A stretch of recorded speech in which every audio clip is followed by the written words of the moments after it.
Hey, welcome everyone. This is the rider safety session number 3, where we talk about medico legal. And let's hear from Dhiren, who's our host for this entire 5 series episode on rider safety. This rider safety is hosted and supported by Jumpstart Outdoors, which is the main uh, team behind educating us on the rider safety. It's supported by Roaring Cycles, your platform where your stories are told, and Let's Ride, the riding gear store based out of Mumbai. I will not add any further words. I'll let Dhiren talk about medico legal in the session number 3. Dhiren, over to you, please. Thank you so much. Today's session, we are going to talk about a little bit of medical legal issues. And uh, what it generally means is while we are out in the field, a lot of us sometimes even have some basic idea of what to do, but we sort of decide not to do that or help out a particular person because we feel that we might then be in a problem with the authorities, maybe with the police or maybe insurance companies, or maybe the somebody will come and tell us that you have to come to court now or to the police station now. And because we are unsure of what we can do to keep ourselves legally safe, we sometimes shy away from helping a person. And it has happened to a lot of us. And even before I could actually, before I learned how to help people out, or before I learned first aid itself, even I was easily persuaded from staying away from an accident because police complaint ho jayega. What if somebody blames you? What if you have to go to the court every time there is something wrong which goes on? So all of these things keep on bothering us, and they sort of become a roadblock for us when it comes to helping a person. World over, various countries, you see that the rules and regulations that are there are so that people are encouraged to help out somebody who's in a distress. Okay, if there's a road accident, uh, people, instead of just leaving the person over there, they should go out and help. So for that, there are certain rules and regulations that have come up, and today we are going to learn about this. So those rules and regulations are known as medical legal issues. So let's see what our medical legal issues look like. Okay, so I'm going to share a video with you before, and we have seen this video earlier uh, when we were looking at an unresponsive patient. Okay, so first things we need to realize is, even if you want to help somebody, getting their consent is very important. All right. So if you say you find a person who's injured uh, next to the road or somewhere, if the person is responsive, go outright and ask them if they need help. Okay, start with telling them, "Hi, my name is Dhiren. I am a first responder. Do you need my help?" Okay. If the patient says yes, great. The patient was responsive. They were able to give you their consent. However, if the patient is unresponsive, we need to figure out if as in what level of responsiveness the patient is at, right? Because say if there's somebody sleeping, it does not mean they are unresponsive. It could only mean that they are sleeping. So we need to make sure if these patients are unresponsive. We have to make sure they are unresponsive by doing shout, tap, pinch. Okay. Okay, so first I try a verbal stimulus or a voice stimuli to make sure that the patient is awake, or maybe the patient will awake from their sleep. Okay, if they do not respond to my verbal stimulus or my voice, then I go on to give them a painful stimulus. Okay, in which I pinched them to see if they are awakened because of the pain that I'm inducing. And if they don't respond to any of these, then this patient is a unresponsive patient, is an unresponsive patient. So these are the three things we try to ascertain.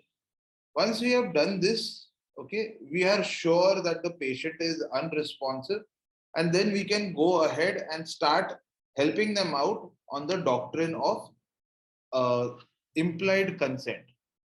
Okay, implied consent means that because the patient was unresponsive, and was not able to do what was in their best interest to save their life, the law says that you are free to help them. Okay. There are some other doctrines also. So let's go through them. Okay. Now these are the things that we need to take into consideration when we are looking at what the medical legal issues are. Okay. Now, सबसे पहले जो आता है, the first thing that comes is, are you required to act? It is an important question. Okay. Is there a duty to act? Are you somebody who has the duty to act? If you're on the road and you're going somewhere, say you have a very important interview that you're going to, or you have an appointment from a doctor that you are needed to reach, and you see that there is a person who's on the side of the road who needs your assistance. Is it mandatory for you to go and help out this person?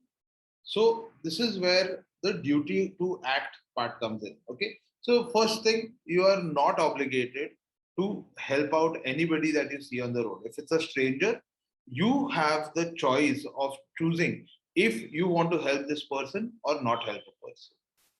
However, if you are one of so this rule, however, say in case, how do we know if we have a duty to act?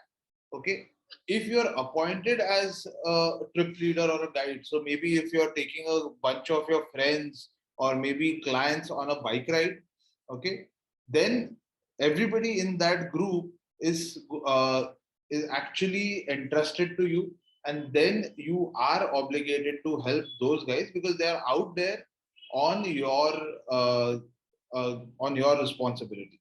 Okay, so if we look at it, a stranger, you are not obligated to help out. But if it is a group of people or a person who's out there because relying on you, then you definitely are within the scope of duty to act to help these people.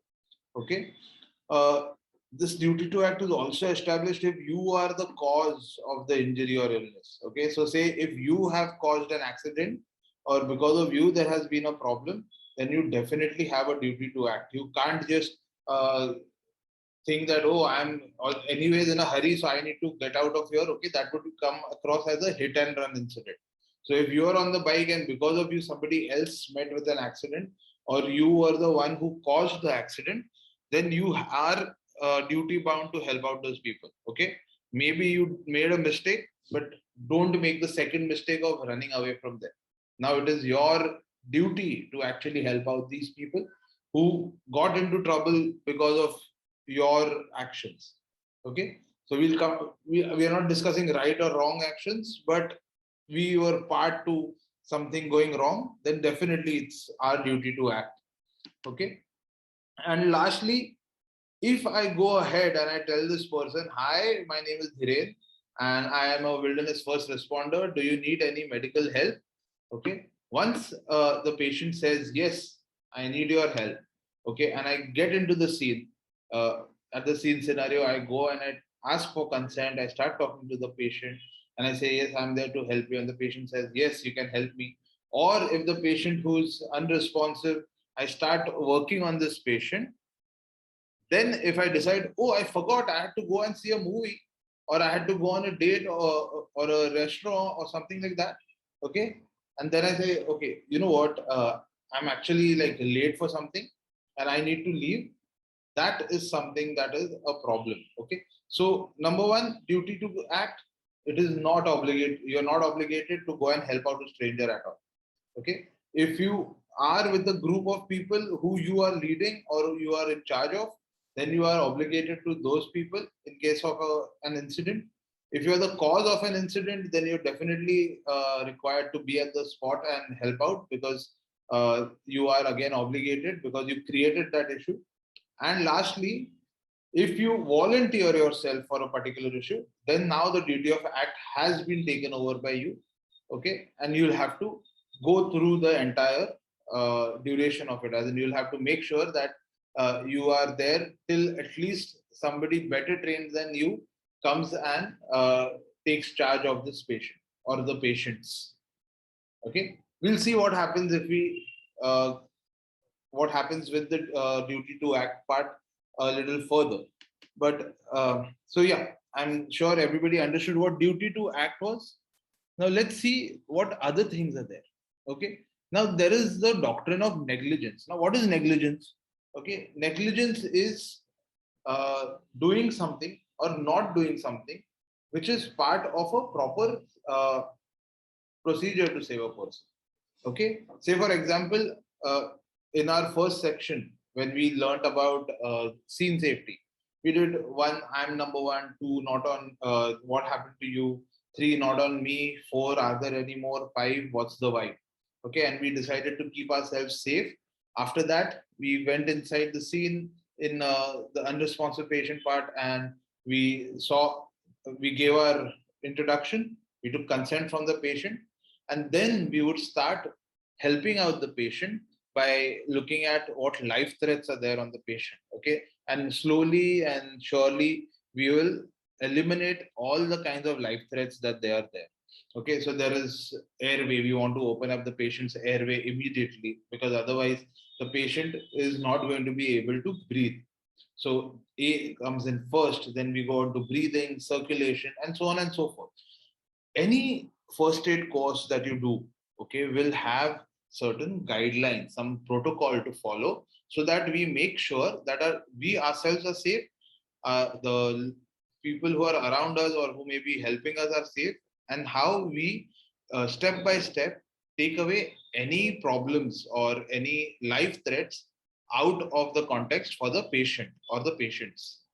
Okay, now, this protocol has to be followed. It's been made because that's the best way to deal with the patient. However, if I decide one fine day that, okay, I find a patient and I decide to omit a step, I decide that I don't want to take the patient's consent. Okay. In such a case, or I decide I don't want to check the patient's airway. Okay. In such a case, what I have done is I have omitted a step in the protocol. Okay. Or in the patient assessment system, and that is a negligent act. Okay, it's possible that I may forget something, but there are things that you can forget, and there are things that you decide not to do. You say, "Arey, I didn't feel that the patient needed their airway to be checked, so I did not check." That is a negligent act. Or if you decide to do something that has been not taught to you. Okay, so you see a movie in which Akshay Kumar uses a stick to relocate his dislocated arm. Okay, or by hitting a drum, whatever he does, and he gets his arm back in. Okay, or you see Sylvester Stallone in Rambo put a bullet, as in the gunpowder of a bullet, in his wound and cauterize the wound.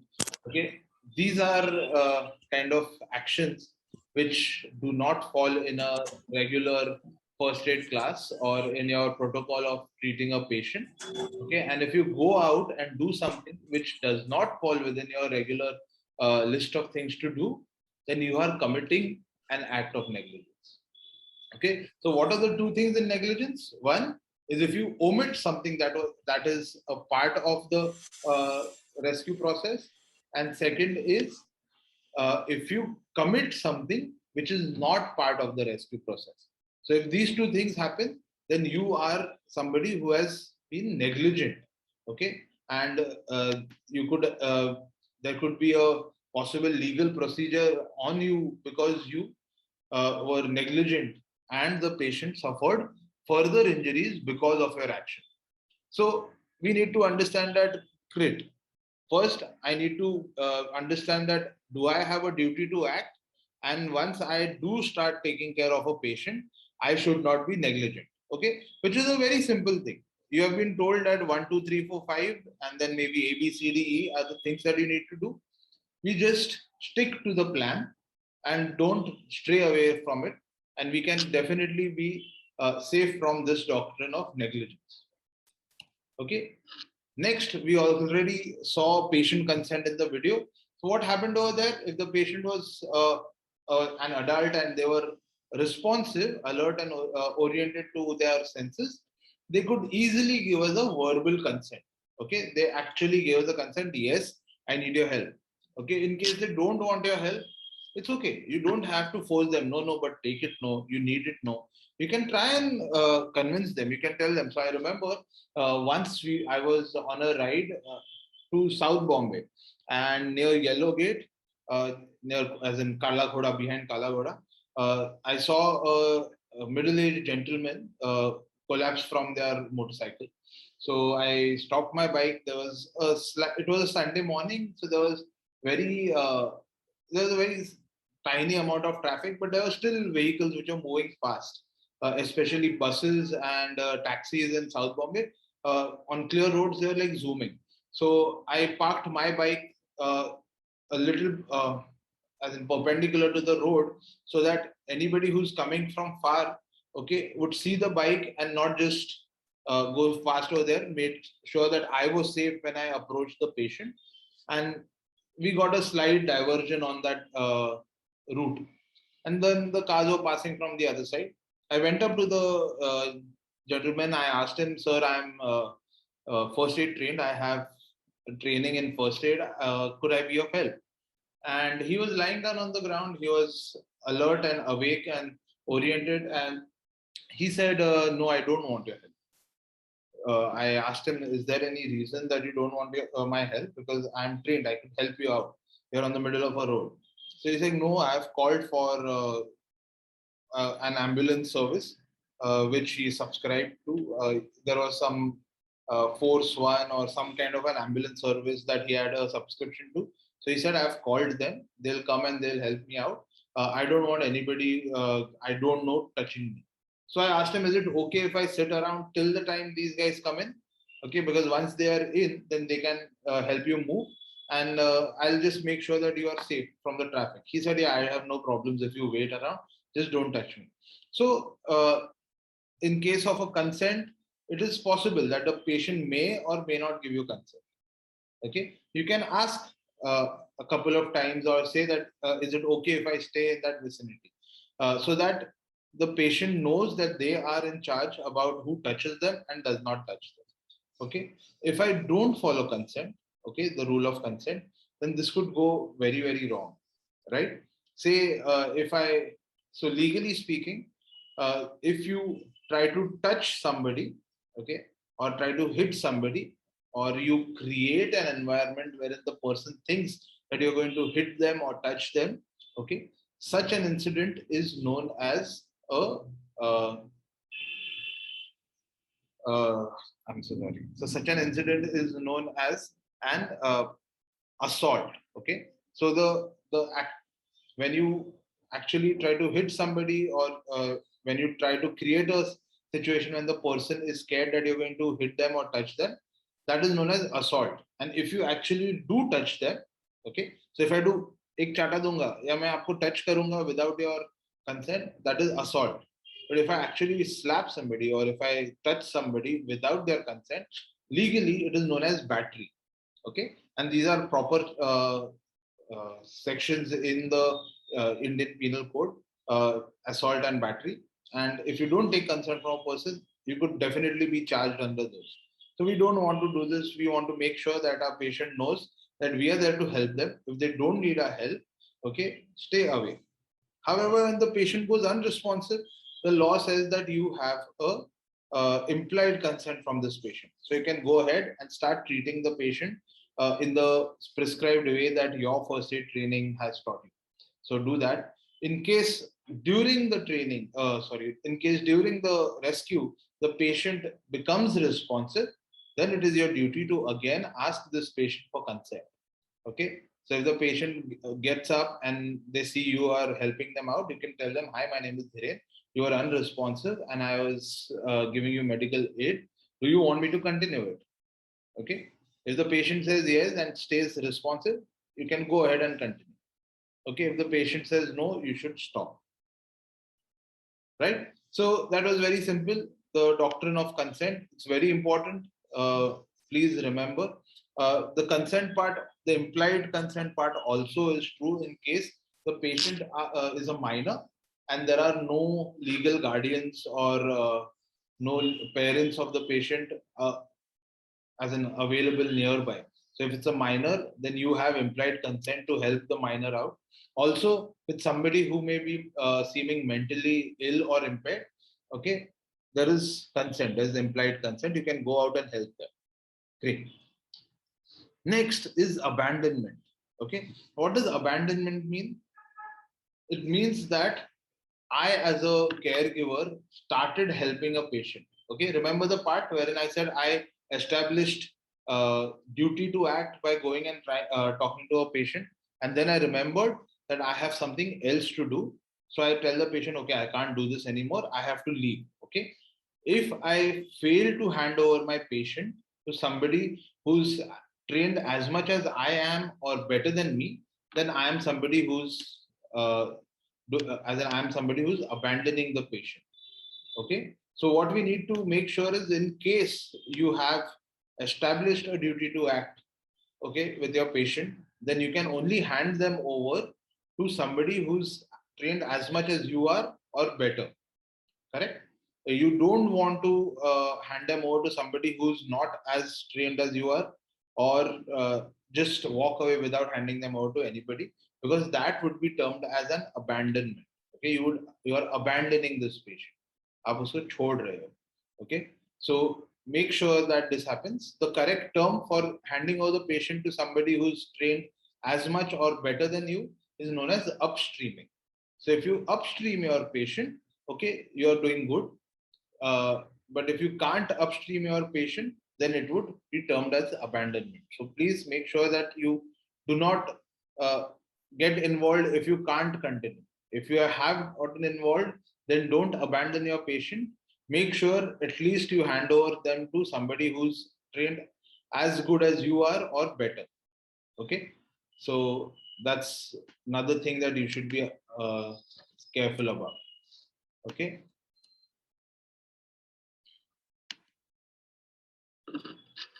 And next, what we have is confidentiality.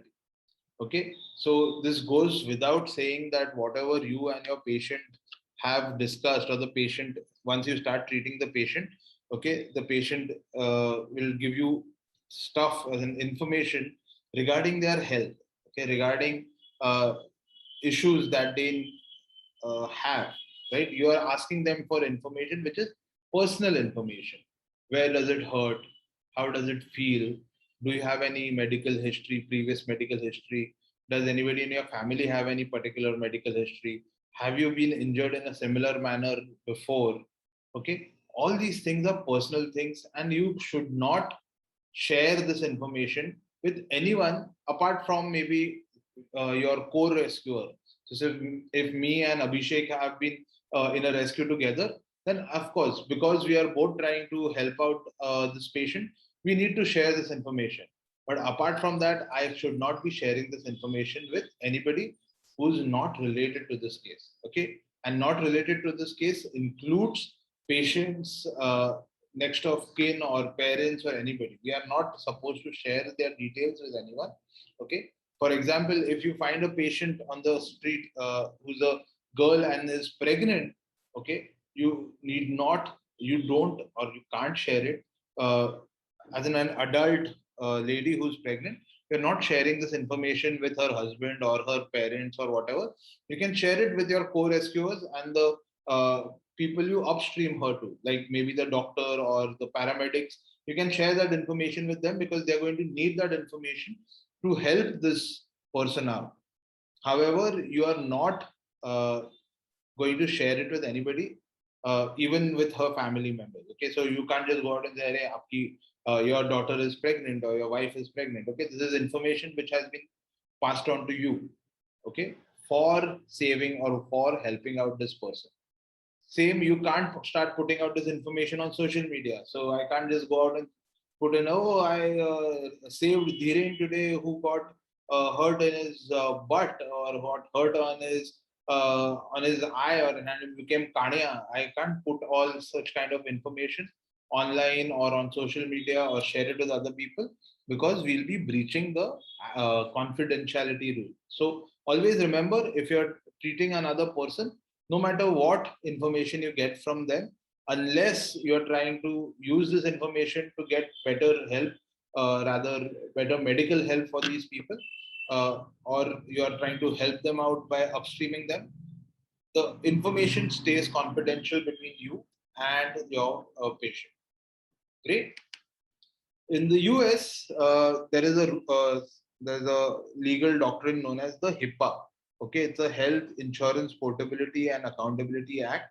Uh, this particular doctrine is so stringent that if you're telling, as in if you're communicating on a walkie-talkie or on the phone, okay, you are not allowed to give away the patient's name and their gender as well.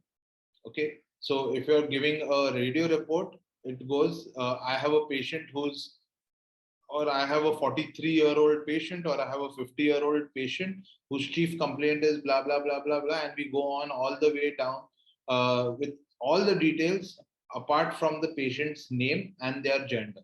So, world over, there are various laws which are there regarding a patient's privacy.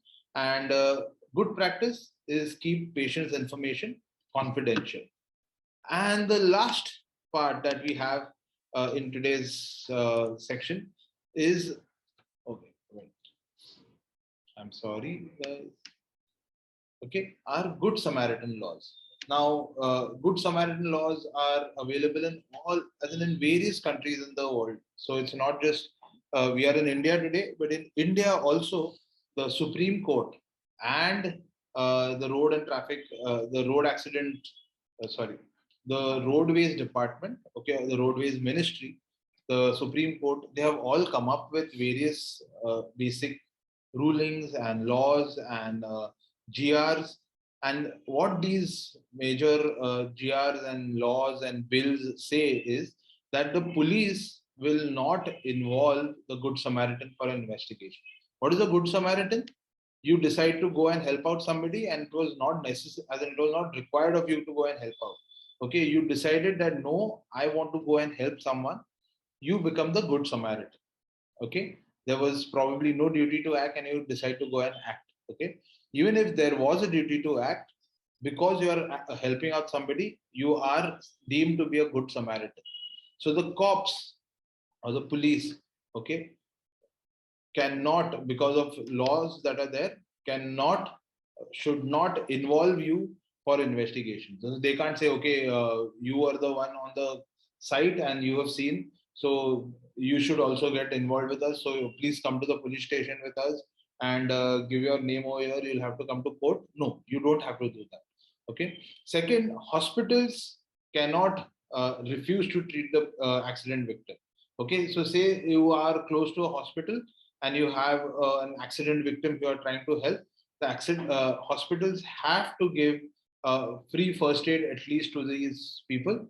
Then, depending upon what kind of a hospital it is, they may or may not start charging fees, okay, for their thing. But first aid from the hospital should be free, and definitely the hospitals cannot charge the Good Samaritans for this free first aid. Okay, so and they cannot refuse it either. So if you remember Munna Bhai MBBS, when he has somebody is on a stretcher outside in pain, do they have to fill a form? No. Now the government rules, Supreme Court rulings have precedent set wherein they say that no, first they need to be given first aid, okay, and you don't need to fill out any forms.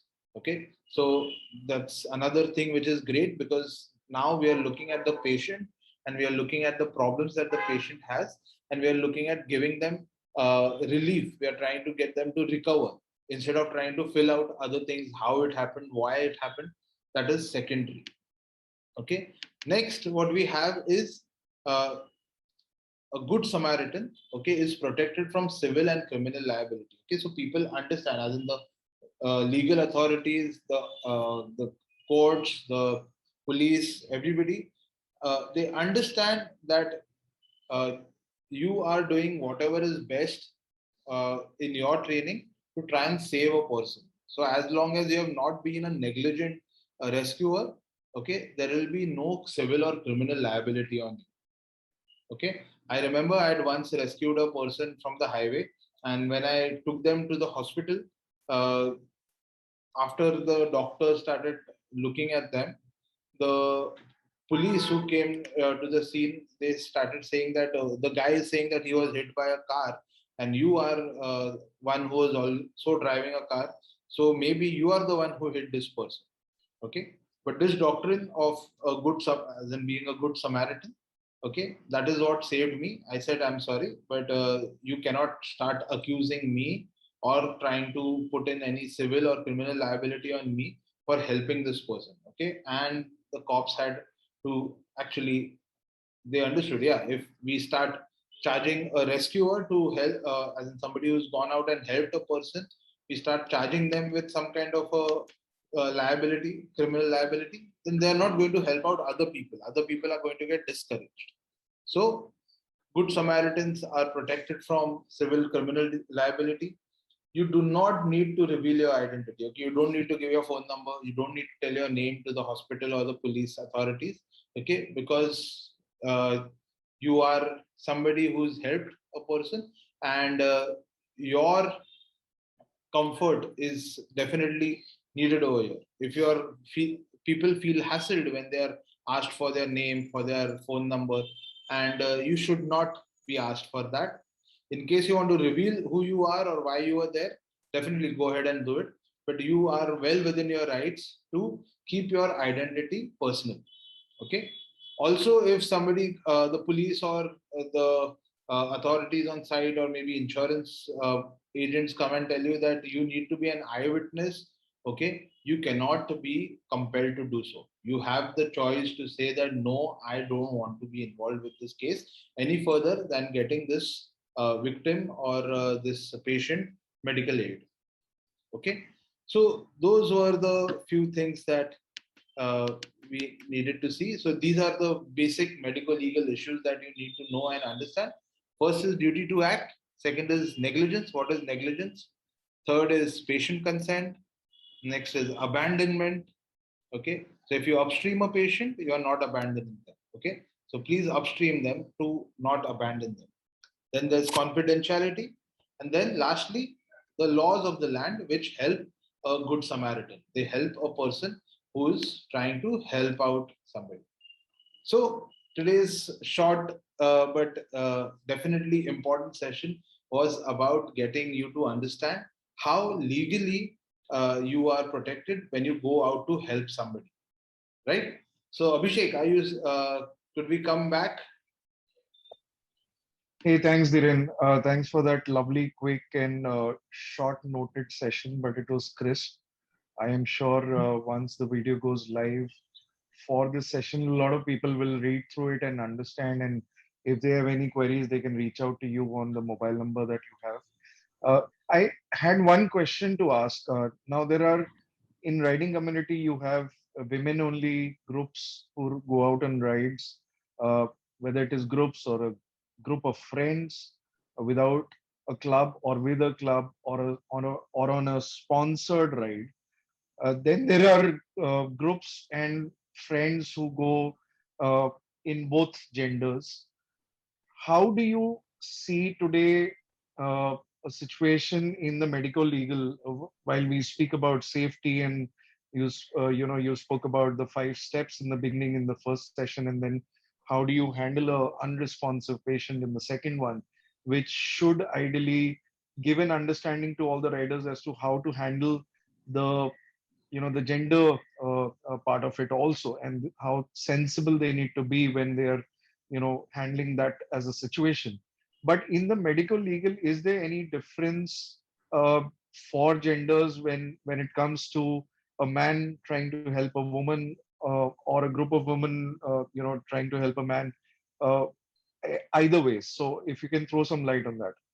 So, so gender is a very important thing. As in, you brought out a point which actually makes sense. The thing is, it's all about how you approach a patient. Okay, if you approach a patient professionally, you're talking to the patient, you're making them understand. There's going to be no problem. Okay, you have taken the patient's consent. Okay, you're trying to help them out. They should be. I have helped out patients who are both men or women. Okay, so gender does not come out as a problem if you're professional. Okay, and this all is a part of how you are trained. Okay, so please, when you're going to take up a proper course to become a first aider or get certified or trained to save lives, okay, make sure you're doing it with a good company or a, so that they teach you how to deal with somebody from from a different gender than yours, okay, in ways that you can keep the dignity of this patient. Okay, keeping the dignity of the patient is what we are trying to focus on when we are talking about gender differences. There could be a chance that I have to examine a patient who's a woman, okay, and the woman may not be so outright bold to let me check the injuries that are there on her body. Maybe she has an injury on her shoulder, okay, or maybe she has an injury on her lower abdomen. Okay.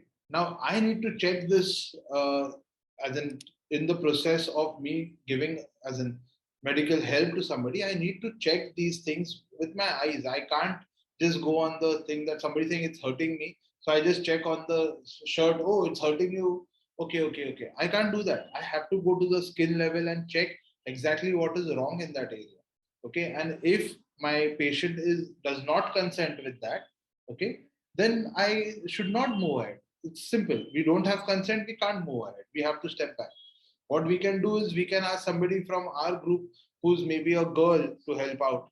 Or if there are in the uh, say in the people who are looking around, as in if there are other women in the vicinity, you can ask those women to come in and help out with stuff which your patient is finding a little difficult to deal with, okay, because you are not a woman, or because you are a woman and the person who's hit is a man and he's not finding it comfortable, they'll withdraw their consent. So in that case, what you can do is you can ask somebody from their same gender to help you out, trying to find out what is wrong with them. Okay, but professionalism is something that you need, and that only comes through proper training and a lot of practice.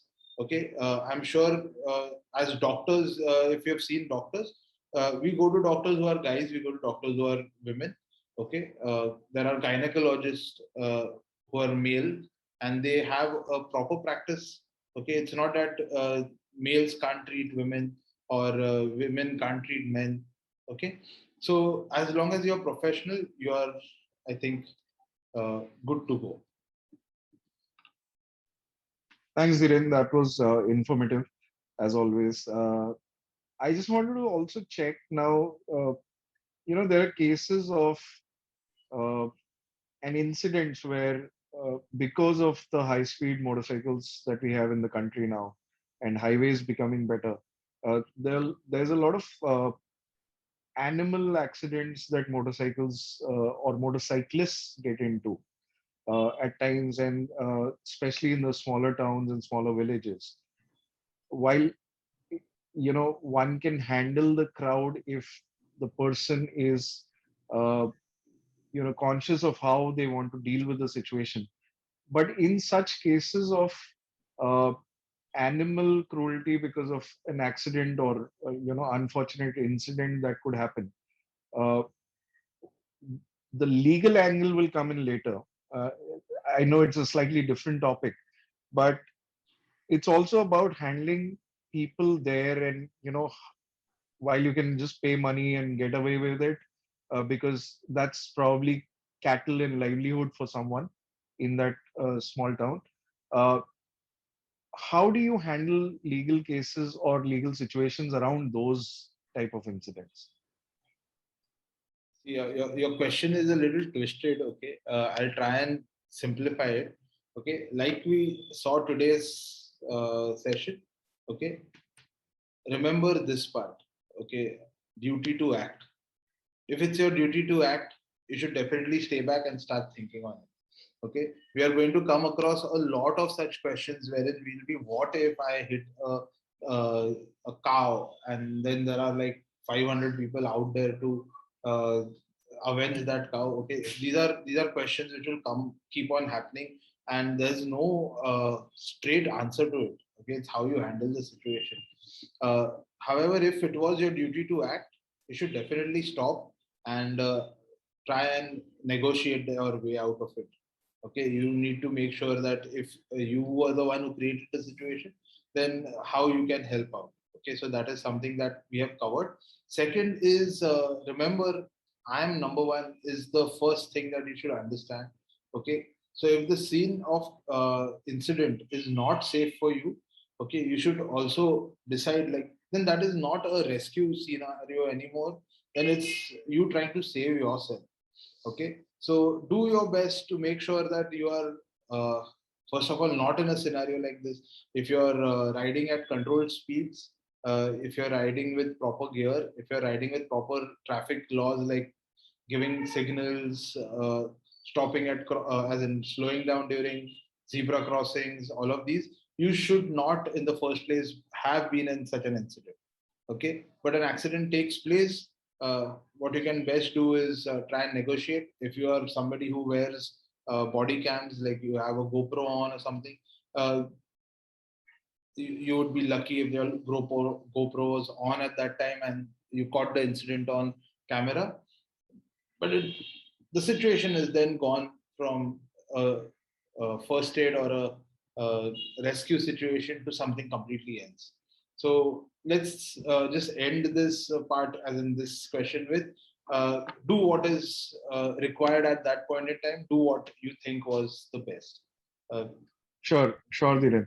Thanks. So I think today's session was quite detailed. There were a lot of presentation notes that you mentioned, and you spoke about all the 5 or 6 points that one needs to go through uh, in the medico legal situation. After you've done the first and the second step, or the first and the second series, which everybody can watch on our YouTube channels of Jumpstart Outdoors, Rolling Cycles, as well as Let's Ride YouTube channels. Uh, Thank you, Dhiren, once again. What would be our fourth session all about? So our fourth session is on wounds and burns. Okay, we are going to just look at how to, uh, uh, as in how to deal with wounds, how to deal with burns. Okay, and in case of big bleeds, okay, uh, what should we do in case of big bleeds? So that is going to be our next session, uh, and we'll see you there. It's going to happen next. Great. So, Dhiren, just one request, because we will be on 15th of August, and a lot of riders will be on the road, Okay. for on that day on 15th of August. Okay. Can we do the session the following Sunday Yeah, sure. at 5 p.m.? Yeah, we can. Yeah, so we can take a break on 15th of August. Let the riders enjoy their ride on that day, keeping themselves safe, as always, wearing a mask, keeping social distance, and riding well, and enjoying the camaraderie of brotherhood that motorcyclists are known for. So let's have the session post the 15th August Sunday, and the following Sunday after that, which will be wounds and burns, as you mentioned. And thank you again for your time, Dhiren. It was pleasure talking to you. And for everyone watching us, uh, this session, the story will be posted, or the particular video will be posted on Jumpstart Outdoors, Roaring Cycles, and Let's Ride YouTube channel. We have the previous 2 sessions already there. Please go and watch them. It's for all of our safety.